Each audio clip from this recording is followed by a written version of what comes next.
आप सभी का हार्दिक स्वागत है आपके अपने YouTube channel Kautilya classes Hajipur में। कौटिल्य क्लासेज हाजीपुर सामान्य अध्ययन की सीरीज के तहत भारतीय संविधान और राज्य व्यवस्था सेक्शन की शुरुआत की है, जिसमें इसके पहले भारतीय संविधान और राज्य व्यवस्था के अंतर्गत 2 वीडियो पहले से अपलोड हो चुके हैं और उसी कड़ी में आज अगली कड़ी में तीसरी वीडियो आपके सामने प्रस्तुत है। इस वीडियो में हम बात करेंगे, उसके पहले पिछले के दोनों वीडियो के बारे में बता देते हैं कि हमने उन दोनों वीडियो में सबसे पहले बताया है कि दुनिया में किस तरह पहले राजतंत्र हुआ करता था, किस तरह राजतंत्र शासन व्यवस्था खत्म होने के बाद संविधान आया, लोकतंत्र आया, जिसके बाद संविधान आया, तो राजतंत्र से लोकतंत्र आया। और जब लोकतंत्र की अवधारणा सब जगह आने लगी तो धीरे धीरे उन देशों में जहां लोकतांत्रिक शासन व्यवस्था की स्थापना हुई वहां पे संविधान का भी शासन शुरू हुआ, संविधान बना और वहां संविधान लागू हुआ। इस हिसाब से हमने दुनिया के किस देश में सबसे पहले लोकतंत्र की स्थापना हुआ, दुनिया के किस देश में सबसे पहले संविधान लागू हुआ, ये सब हमने पिछले वीडियो में देख लिया है। आज इस विषय का जो हेडिंग है भारतीय संविधान और राज्य व्यवस्था, उसके बारे में हम लोग आज बात करेंगे। देखिए यहाँ पे सबसे पहले यहाँ पे विषय का नाम है भारतीय संविधान एवं राज्य व्यवस्था। इसको इंग्लिश में कहते हैं इंडियन कॉन्स्टिट्यूशन एंड पॉलिटी। इसका जो सीरीज हमने शुरू किया है ये फाउंडेशन एंड रेगुलर सीरीज है। अगर इसे लगातार हमारे वीडियो को जो लोग देखेंगे वो भारतीय संविधान और राज्य व्यवस्था के मामले में अभी अगर 0 होंगे तो वो हीरो बन जाएंगे अगर हमारा वीडियो लगातार वो देखेंगे और इसे वॉच करेंगे तो, समझेंगे तो इसी सीरीज में हमने शुरू किया है भारतीय संविधान एवं राज्य व्यवस्था विषय, और उसी विषय के तहत पिछले 2 वीडियो को आप देख लीजिएगा तो नहीं देखे हैं। अब आज तीसरी वीडियो में हम इस विषय का जो हेडिंग है इसे समझने का प्रयास करते हैं कि आखिर ये हेडिंग कैसे आया। इस विषय का नाम भारतीय संविधान एवं राज्य व्यवस्था कैसे पढ़ा, यानी संविधान और राज्य व्यवस्था है तो भारत का पढ़ना है तो भारतीय संविधान और राज्य व्यवस्था, तो इसके मतलब हम यहाँ पे देखेंगे संविधान और राज्य व्यवस्था का मतलब क्या होता है, ये आज के क्लास में हम लोग देखेंगे। किसी भी विषय को पढ़ने से पहले उसके विषय का अर्थ समझना बहुत ज़रूरी है। तो हम लोग जब शुरू किया है भारतीय संविधान और राज्य व्यवस्था पढ़ना, तो इसके विषय का जो हेडिंग है संविधान और राज्य व्यवस्था, इसे हम लोग समझते हैं। तो बात करते हैं पहले दुनिया के सभी देशों में जब व्यवस्था की शुरुआत हुई तो उसके लिए एक शब्द आया राजनीति। कहने का मतलब है कि जैसे जैसे हमारे पूर्वजों का जो काल था पाषाण काल, उसके बाद सभ्यता का विकास हुआ, तो जब सभ्यता का विकास हुआ तो राजा का जब शासन चलने लगा तो उस दौरान राजा को व्यवस्था को चलाने के लिए एक नीति की जरूरत पड़ी और इसीलिए एक शब्द बना राजनीति। राजनीति का मतलब होता है शासन की नीति। मान लीजिए राजा का शासन हो, किसी का भी शासन हो, तो किसी का भी शासन एक नीति के तहत चलता है, एक सिद्धांत के तहत चलता है, और इसीलिए जब व्यवस्था चलने लगा तो एक शब्द आया राजनीति, जिसको इंग्लिश में कहते हैं पॉलिटिक्स। तो राजनीति शब्द का शाब्दिक अर्थ होता है शासन की नीति एवं उसके द्वारा नीति निर्माण, यानी राजनीति शब्द से हम लोग आगे बढ़ाएंगे राजनीति शास्त्र। तो सबसे पहले राजनीति शब्द का मतलब समझ लीजिए, तो नाम है राजनीति, इंग्लिश में कहते हैं पॉलिटिक्स, ठीक है। और हिंदी में जो राजनीति शब्द है उसका शाब्दिक अर्थ होता है शासन की नीतियाँ, शासन करने की नीतियाँ, सिद्धांत, किस तरह से शासन चलेगा, इसे ही राजनीति कहते हैं। तो चलिए देखते हैं राजनीति शब्द का जो उद्भव हुआ है उसे हम लोग देखते हैं। राजनीति शब्द का उद्भव प्राचीन काल में यूनान की प्राचीन राजधानी एथेंस में हुआ था। यानी राजनीति शब्द सबसे पहले दुनिया में जो यूज हुआ है वो यूनान की राजधानी एथेंस में हुआ है, ठीक है। और ये जो राजनीति शब्द है उसका जो इंग्लिश ट्रांसलेशन है, अंग्रेजी रूपांतर है, उसको बोलते हैं पॉलिटिक्स, ठीक है। और अब समझेंगे कि ये जो अंग्रेजी रूपांतर है राजनीति शब्द का पॉलिटिक्स, इसकी उत्पत्ति कहाँ से हुई है। तो पॉलिटिक्स शब्द की उत्पत्ति जो हुई है वो ग्रीक, यूनान, लैटिन, यानी तीनों एक ही बात हुआ। ग्रीक भाषा या लैटिन भाषा या यूनानी भाषा कहिए, तो ग्रीक, यूनानी या लैटिन भाषा के जो शब्द है पॉलिस, उसी शब्द से, पॉलिस शब्द से ही एक शब्द बना है अंग्रेजी का पॉलिटिक्स, ठीक है, जिसका अर्थ होता है नगर अथवा राज्य। यानी हिंदी का जो राजनीति शब्द है उसका अंग्रेजी रूपांतर है पॉलिटिक्स, और अंग्रेजी का ये पॉलिटिक्स शब्द की उत्पत्ति हुई है यूनान, ग्रीक, लैटिन भाषा के शब्द पॉलिस से, जिसका अर्थ वहाँ पे होता है नगर अथवा राज्य, ठीक है। अब आगे चलिए, इसका मतलब समझिए, प्राचीन काल में यूनान में सभी नगर जो वहाँ के थे स्वतंत्र राज्य के रूप में शासन करते थे। आगे चलकर जब इनका क्षेत्र विस्तार हुआ, यानी उस नगर जो थे वो स्वतंत्र राज्य के रूप में शासन करते थे, लेकिन धीरे धीरे जब उसका विस्तार हुआ, एरिया बड़ा हुआ, तब इसका अध्ययन व्यवस्थित रूप से होने लगा। किसका अध्ययन? वहाँ के नगर की शासन व्यवस्था का अध्ययन। तब इसका अध्ययन व्यवस्थित रूप से होने लगा, यानी वैज्ञानिक दृष्टिकोण से होने लगा, तब इसका नाम पड़ गया राजनीति शास्त्र। यानी किसी भी नगर राज्य का व्यवस्थित तरीके से उसका शासन कैसे चलता है, इसका जब व्यवस्थित रूप से अध्ययन शुरू हो गया, चूँकि किसी भी राज्य को चलाने के लिए एक नीति चाहिए, सिद्धांत चाहिए, और ज़रूरत पड़ी तो उसका व्यवस्थित रूप से अध्ययन शुरू हो गया, तो उसी शब्द को बोला गया है राजनीति शास्त्र। यानी कि जब नगर राज्य के शासन का अध्ययन व्यवस्थित तरीके से होने लगा, तो उससे बन गया एक विषय जिसका नाम पड़ा राजनीति शास्त्र। और राजनीति शास्त्र के अंतर्गत ही राज्य व्यवस्था एवं संविधान का अध्ययन किया जाने लगा। यानी जैसे राजनीति शास्त्र विषय जन्म ले लिया, तो राजनीति शास्त्र में क्या चीज़ का अध्ययन किया जाने लगा आगे चल करके किसी भी राज्य के शासन व्यवस्था कैसे चली, यानी राज्य व्यवस्था कैसे चलेगी, इसका अध्ययन होने लगा और संविधान का अध्ययन होने लगा। अभी भी आप देखेंगे अपने देश में ही जो पॉलिटिकल साइंस सब्जेक्ट है, उसमें क्या पढ़ते हैं? तो अपने देश के शासन व्यवस्था के बारे में पढ़ते हैं, राज्य व्यवस्था के बारे में पढ़ते हैं, और अपने देश का संविधान किस विषय में पढ़ते हैं? तो पॉलिटिकल साइंस में ही पढ़ते हैं। इस तरह से आपने देखा कि राजनीति शब्द की शुरुआत यूनान से हुआ, और यूनान में ही जब इसका व्यापक अध्ययन होने लगा, तो ये एक विषय बन गया राजनीति शास्त्र या राजनीति विज्ञान या पॉलिटिकल साइंस कहते हैं। और पॉलिटिकल साइंस में ही स्टडी होता है किस चीज़ का? तो राज्य व्यवस्था का और संविधान का। समझ में आई बात? यही हमारे विषय का नाम है, संविधान एवं राज्य व्यवस्था। तो किसी भी विषय में जो अध्ययन का जो मेन होता है उसका ये कंटेंट, तो उसी तरीके से ये जो पॉलिटिकल साइंस विषय बन गया, उसमें स्टडी का जो मेन कंटेंट क्या है? तो राज्य व्यवस्था है और संविधान है, संविधान एवं राज्य व्यवस्था है। तो इसी से एक विषय बना संविधान एवं राज्य व्यवस्था। और किसी भी प्रतियोगिता परीक्षा आप देने जाएंगे तो एक विषय रहता है संविधान एवं राज्य व्यवस्था। अब यदि भारत में कोई प्रतियोगिता परीक्षा का आप तैयारी कर रहे हैं या देना हो, तो भारत के किसी न किसी प्रतियोगिता परीक्षा में जो सामान्य अध्ययन का सिलेबस है, उसमें एक महत्वपूर्ण विषय है संविधान एवं राज्य व्यवस्था। समझ में आई? तो यहाँ पे हमने देखा, पहले पॉलिटिक्स शब्द को देख लिया जो यूनान में शुरू हुआ, और धीरे धीरे उसका जब व्यापक अध्ययन होने लगा राजनीति का, तो एक विषय बन गया राजनीति विज्ञान। यानी कहने का मतलब, जब नगर राज्य बसने लगे धीरे धीरे, तो वहाँ के जो सिस्टम जो चलाते थे, या राजा कहिए या जो कहिए उस समय के, तो उनको एक राजनीति के जानकार लोगों की ज़रूरत पड़ने लगी। तो धीरे धीरे उसका अध्ययन होने लगा, और उसी से एक विषय बन गया राजनीति विज्ञान या राजनीति शास्त्र। और उसी राजनीति शास्त्र के विषय में किसी भी देश के या राज्य के आप जानिए कि उसमें पढ़ाई होती है संविधान एवं राज्य व्यवस्था का। अब देखिए, राजनीति शास्त्र, राजनीति विज्ञान। अब हमने समझा कि राजनीति शब्द से एक नया विषय बन गया राजनीति विज्ञान। अब राजनीति विज्ञान या राजनीति शास्त्र क्या होता है, उसको हम लोग जानने का प्रयास करते हैं। राजनीति शास्त्र राजनीति विज्ञान के जनक यूनान के दार्शनिक विद्वान अरस्तु थे। यानी पहली बार जब पॉलिटिक्स शब्द का उदय हुआ यूनान में, तो पॉलिटिक्स शब्द से ही बन गया एक विषय राजनीति शास्त्र या राजनीति विज्ञान। तो राजनीति शास्त्र राजनीति विज्ञान के जो किसी भी विषय के कोई ना कोई जनक होते हैं, जो पहली बार उस विषय के बारे में बताते हैं दुनिया को। तो राजनीति शास्त्र राजनीति विज्ञान के जनक जो थे यूनान के दार्शनिक एवं विद्वान कौन थे? अरस्तु थे। यानी कि राजनीति विज्ञान के जनक किन्हें कहा गया है? अरस्तु को। ये कहाँ के रहने वाले थे? यूनान के रहने वाले थे। अरस्तु की विश्व प्रसिद्ध पुस्तक का नाम है पॉलिटिक्स। यानी दुनिया में सबसे पहले जो राजनीति शास्त्र के बारे में बताए हैं वो अरस्तु हैं। किस पुस्तक में बताया है उन्होंने अपनी? तो पॉलिटिक्स नामक पुस्तक में उन्होंने बताया है राजनीति शास्त्र के बारे में। इसलिए उन्हें राजनीति शास्त्र का, राजनीति विज्ञान का जनक कहा जाता है।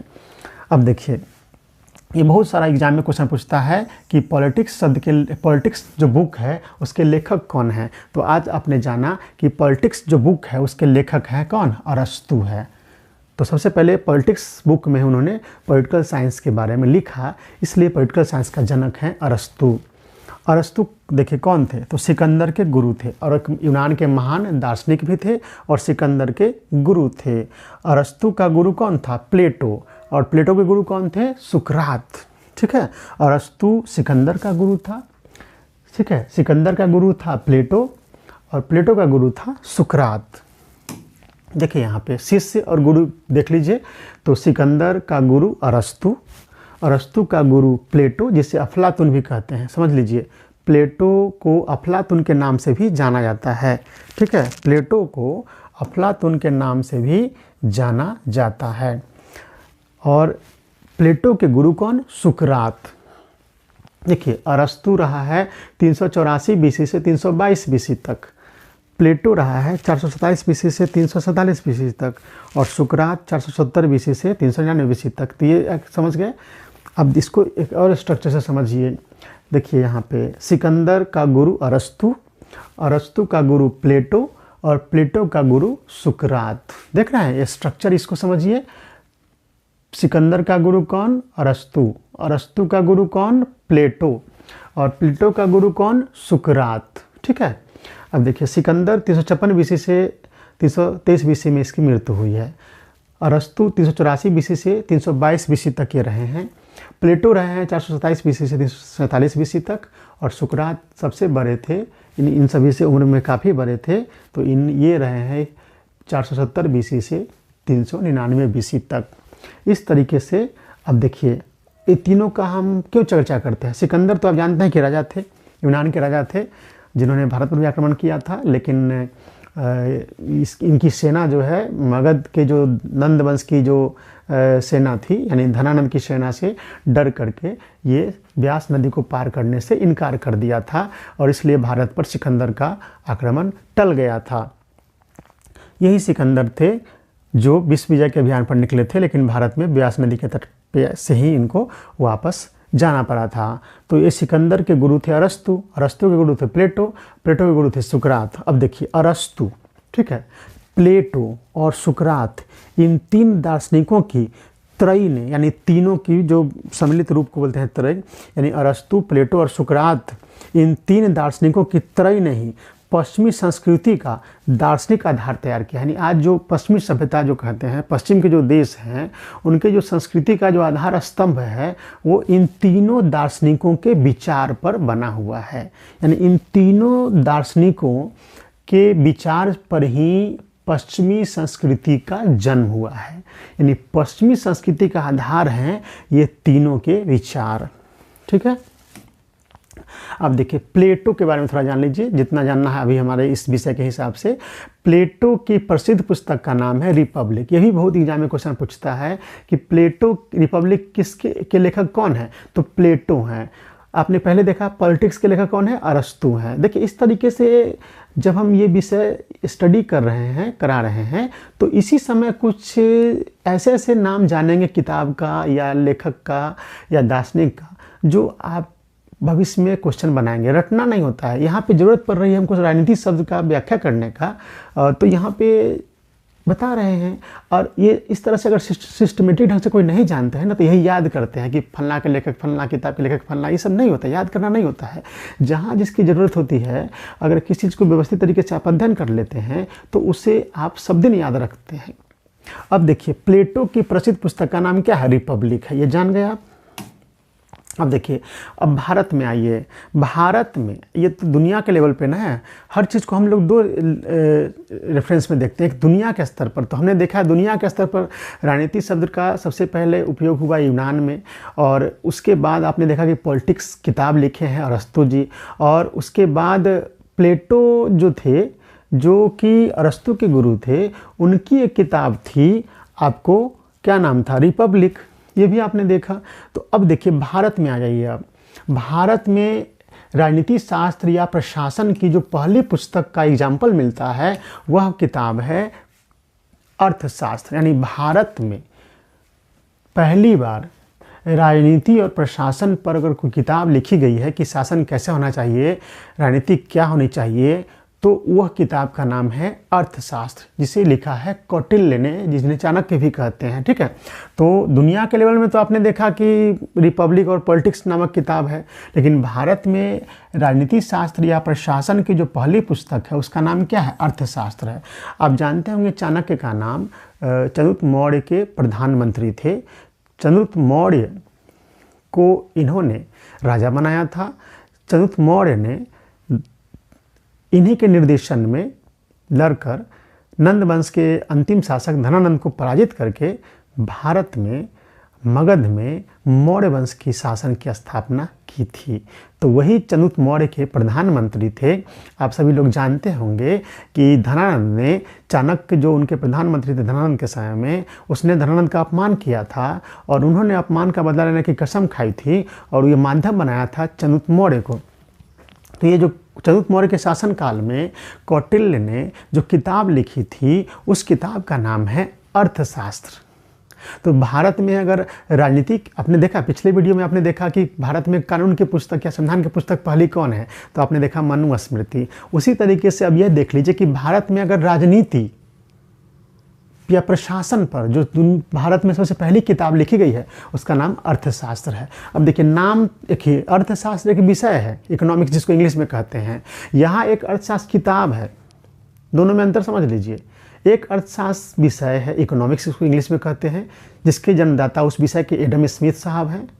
यहाँ पे अर्थशास्त्र किताब है जिसके लेखक है कौटिल्य, और यह किताब का नाम से लगता है कि अर्थव्यवस्था के बारे में है, लेकिन इसका जो अर्थव्यवस्था के बारे में भी है, लेकिन जो किताब है कौटिल्य का अर्थशास्त्र, उसका मुख्य विषय वस्तु है प्रशासन और राजनीति। ठीक है, क्वेश्चन बहुत सारा पूछता है एग्जामिनेशन में कि कौटिल्य के जो अर्थशास्त्र किताब है उसका जो मुख्य विषय है, मुख्य कंटेंट है, वो किस चीज़ पर आधारित है, तो प्रशासन और राजनीति पर है, लेकिन नाम है अर्थशास्त्र। कुछ लोग नहीं समझेंगे तो बोल देंगे कि मेन विषय इसका आर्थिक गतिविधियाँ होंगी, लेकिन वो गलत हो जाएंगे। आर्थिक गतिविधियाँ भी उसमें है, लेकिन सबसे जो मुख्य विषय है इस पुस्तक का शासन व्यवस्था, प्रशासन व्यवस्था और राजनीति है। तो इस तरीके से भारत में सबसे पहले जो प्रशासन पर किसी ने किताब लिखा है, कौटिल्य ने ही लिखा है, और वो मौर्य काल में लिखा है, जब ये चंद्रगुप्त मौर्य के प्रधानमंत्री थे। इन्होंने बताया है कि शासन कैसा होना चाहिए, राजा को कैसा होना चाहिए, नीति क्या होनी चाहिए, ये सब का वर्णन इन्होंने अपने किताब में अर्थशास्त्र में किया है। इसलिए देखिए कौटिल्य की पुस्तक अर्थशास्त्र की जो तुलना की जाती है, वो तुलना की जाती है आधुनिक काल में मैकियावेली, इटली के जो लेखक थे मैकियावेली, उनकी रचना द प्रिंस से। यानी कि भारत में जो सबसे पहले जो राजनीति पर जो पुस्तक है, प्रशासन पर, कौटिल्य का अर्थशास्त्र, उस पुस्तक की तुलना की जाती है आधुनिक काल के इटली के लेखक मैकियावेली की किताब द प्रिंस से।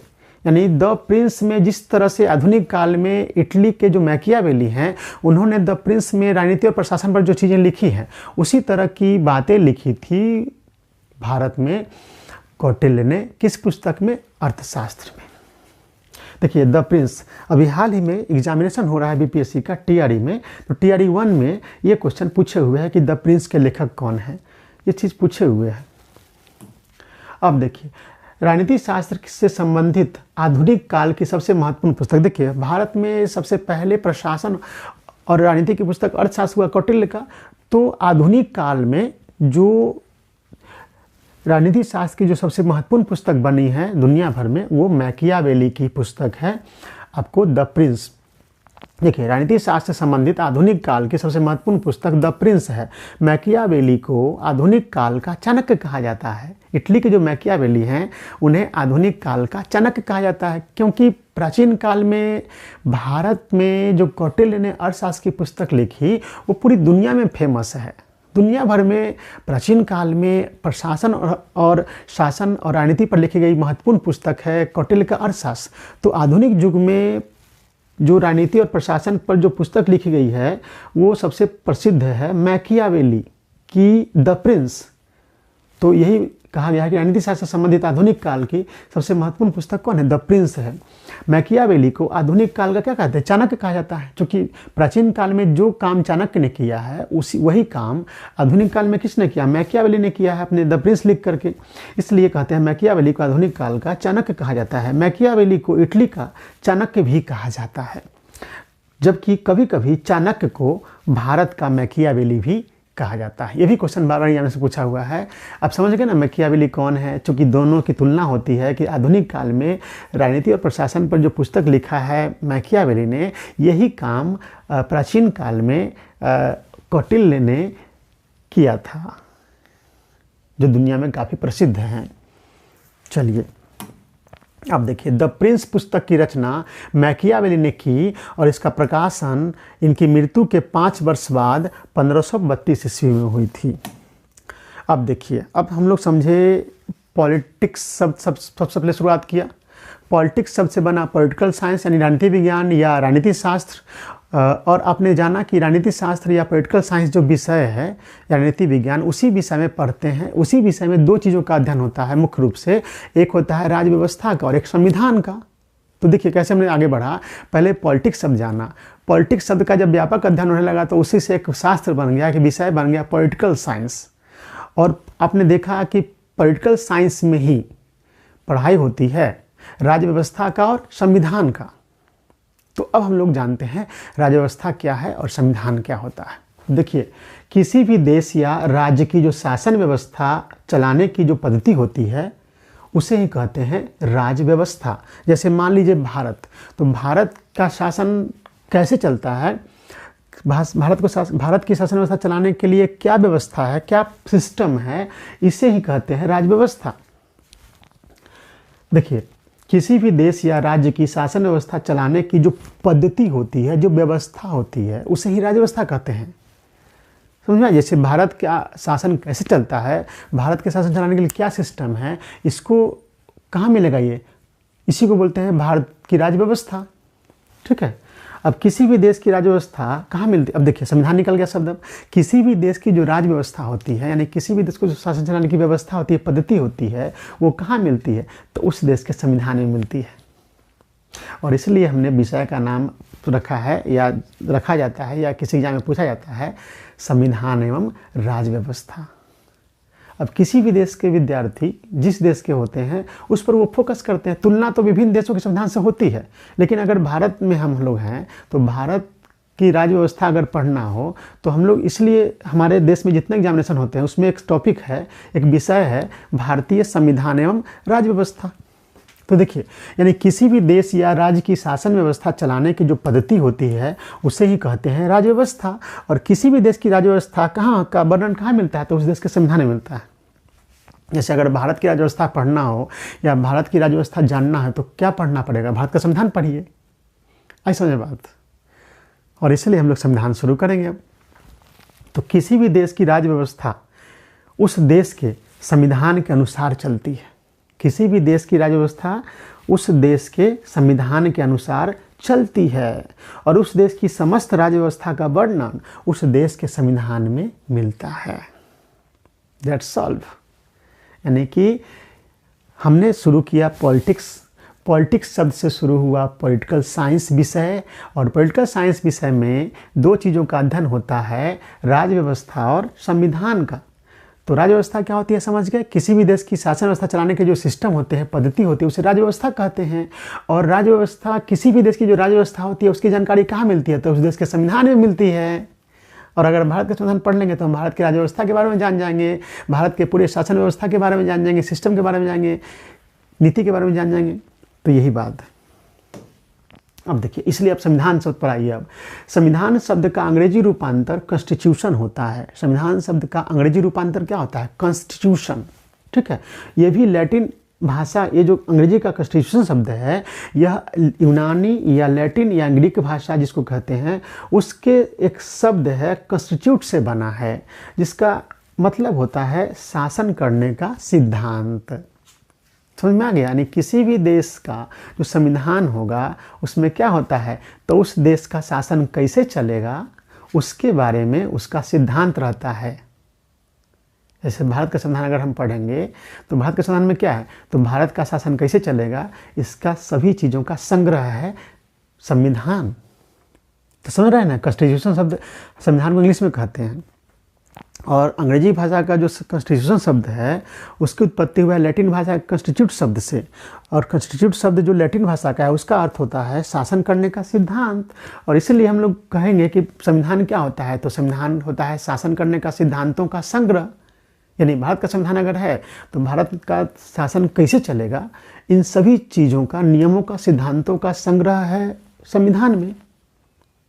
और कोई भी व्यक्ति जो किसी एग्जाम की तैयारी करता हो या नहीं करता हो, उसे अगर भारत की राज्य व्यवस्था के बारे में जानना हो, भारत की शासन पद्धति को जानना हो, भारत की शासन व्यवस्था को जानना हो, तो उसे उस देश का यानी अपने देश का संविधान पढ़ना पड़ेगा। इसलिए चाहे कोई प्रतियोगिता परीक्षा की तैयारी करता हो या नहीं करता हो, आम नागरिक को भी भारत की राज्य व्यवस्था को जानने के लिए संविधान का नॉलेज होना बहुत ही ज़रूरी है। और इसी उद्देश्य से हमने ये चैनल बनाया है कि विभिन्न विषयों की जानकारी आप तक पहुंचाए। चाहे आप प्रतियोगिता परीक्षा की तैयारी करें या ना करें, अगर इस देश के सिस्टम को समझना चाहते हैं तो भारतीय संविधान और राज्य व्यवस्था टॉपिक को पढ़ना होगा, जानना होगा। पढ़ने की बात नहीं कर, जानना होगा। और जो जानेगा वही एक सफल नागरिक कहलाएगा। और यहाँ दो दृष्टिकोण से जानना है। एक तो कोई व्यक्ति जो किसी न किसी परीक्षा को उन्हें कंप्लीट करना हो तो उन्हें जानना भी ज़रूरी है, और कोई व्यक्ति जो एक देश का एक आदर्श नागरिक बनना चाहता है उसे भी अपने देश के संविधान का नॉलेज होना बहुत ही ज़रूरी है। और जिन्हें तैयारी करना है उन्हें तो और ज़रूरी है, क्योंकि वो सिस्टम में जाएंगे, वो कोई ना कोई पोस्ट हासिल करेंगे बाद में चल करके नौकरी करके। तो उन्हें अगर इस देश के शासन व्यवस्था के बारे में जानकारी नहीं होगी तो वो कैसे काम कर पाएंगे अपने पद पर। संविधान का नॉलेज तो बहुत ज़रूरी है। तो यही बात होता है। संविधान शब्द का अंग्रेजी रूपांतर क्या? कॉन्स्टिट्यूशन होता है। कॉन्स्टिट्यूशन शब्द लैटिन भाषा के कॉन्स्टिट्यूट शब्द से बना है, जिसका अर्थ होता है, शाब्दिक अर्थ होता है शासन करने का सिद्धांत। और इसी चीज़ से एक परिभाषा निकल जाएगी संविधान का, जो आगे हम लोग देखते हैं। देखिए, संविधान किसी देश का शासन व्यवस्था जिन नियमों एवं सिद्धांतों के अनुसार चलता है, किसी भी देश की शासन व्यवस्था जिन नियमों और सिद्धांतों के अनुसार चलता है, उन्हीं के संग्रह को, उन्हीं के सम्मिलित रूप को हम उस देश का संविधान कहेंगे। ठीक है। किसी भी अमेरिका का संविधान क्या है? तो अमेरिका जो पूरा देश, अमेरिका जो देश है, उसका शासन किन नियमों और सिद्धांतों से चलेगा, इसका संग्रह उस देश के संविधान में है। उसी तरीके से भारत का संविधान में क्या है? तो भारत की शासन व्यवस्था जो है किन नियमों और सिद्धांतों से चलेगा, उन्हीं का संग्रह है भारतीय संविधान में। ठीक है। तो इस तरीके से भारतीय संविधान का अध्ययन करना हर एक नागरिक के लिए बहुत ही ज़रूरी है। तो पहले आप जानने का प्रयास कीजिए। किसी कंपटीशन की तैयारी करने के पीछे और रटने के पीछे मत पड़िए। आप जान लीजिए भारतीय संविधान को, तो उसी में से न कहीं से क्वेश्चन पूछेगा एग्जामिनेशन में। इसलिए जानने पर जोर दीजिए, रटने पर या पढ़ने पर जोर नहीं दीजिए। पढ़ना नहीं होता है, जानना होता है। टू नो करना है, यानी जानना है। किसी चीज़ को जान लीजिएगा अच्छे से, तो भाई उसी में क्वेश्चन पूछेगा। इसलिए जानने पर जोर देते हैं हम, और जानना ही सफलता का रहस्य है, न कि रटना या पढ़ना। पढ़ना नहीं होता है, जानना होता है चीज़ों को। तो हम लोग शुरू किए हैं जानना। आज हमारा ये तीसरा वीडियो रहा भारतीय संविधान और राज्य व्यवस्था का, जिसमें हमने डील किया संविधान और राज्य व्यवस्था विषय को समझा। शुरुआत हमने किया पॉलिटिक्स शब्द से, उसके बाद पॉलिटिक्स शब्द का उत्पत्ति कैसे हुआ, पॉलिटिक्स शब्द की उत्पत्ति कैसे हुई, ये हमने बताया। और धीरे धीरे जब उन्हें नगर राज्यों के शासन व्यवस्था का व्यवस्थित तरीके से अध्ययन शुरू हुआ, तो उसी पॉलिटिक्स शब्द से उत्पन्न हो गया पॉलिटिकल साइंस, यानी राजनीति शास्त्र और राजनीति विज्ञान। और राजनीति शास्त्र राजनीति विज्ञान क्या होता है, उसमें क्या चीज़ पढ़ाया जाता है? तो राज्य व्यवस्था और संविधान पढ़ते हैं। तो हमने समझाया फिर राज्य व्यवस्था क्या होता है। तो किसी भी देश की शासन व्यवस्था, किन शासन व्यवस्था चलाने की जो पद्धति होती है उसे राज्य व्यवस्था कहते हैं। तो ये कहाँ मिलेगा? राज्य व्यवस्था की जानकारी कैसे मिलेगी? तो उस देश के संविधान में वर्णन रहता है। किसी भी देश की राज्य व्यवस्था कैसे चलेगी, इसका वर्णन कहाँ मिलेगा? उस देश के संविधान में मिलेगा। तो अंततः क्या पढ़ना है हम सभी को? संविधान पढ़ना है। इसलिए इस विषय का हेडिंग ही हमने दिया है शुरू में। देखिए,